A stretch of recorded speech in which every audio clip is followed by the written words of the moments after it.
Listen, I don't celebrate nobody's downfall. I'm not throwing no parade when somebody fail. But what I do celebrate is knowing in the end that I never was the problem. Okay?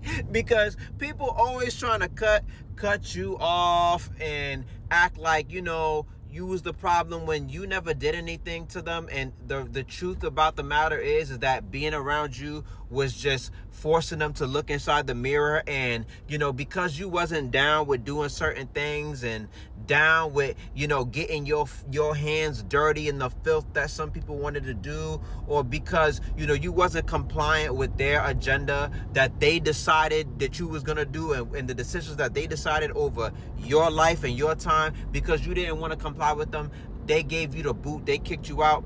And as much as we want to argue with people and fight with people, I don't do that because time always reveals the truth. And every person that ever cut me off, or that did me dirty and cut me off, guess what?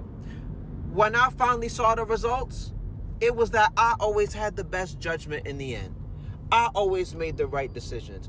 I always foresaw where they was going to go and that they was making the wrong decisions. And the people that they wanted to hang around with, guess what? They was bums. They wasn't as polished, as clean as me. They wasn't doing what I was doing. They wasn't achieving what I was doing. They wasn't going the places that I was going.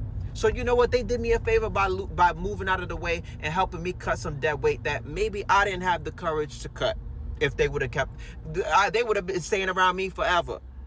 Now I'm not parading, I'm not celebrating nobody's downfall, but it's a good feeling when that ex that dumped you ends up with a bum, and now they end up in all sorts of crazy drama. You know what I'm saying? But they made it seem like, being with you was the most horrible thing that they could have ever did. When those friends that didn't want to hang around you, now they all caught up in some crap that they can't get out of, and you're like, dang, I'm glad I wasn't in that. You know what I'm saying? I'm not celebrating them downfalls, but it's a nice feeling going to sleep knowing that, you know what, God, thank you for giving me the discernment that you've given me.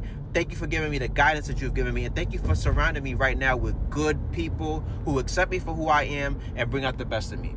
Do I got an amen in the crowd? Faith and dreams. Swagger, swagger, swagger.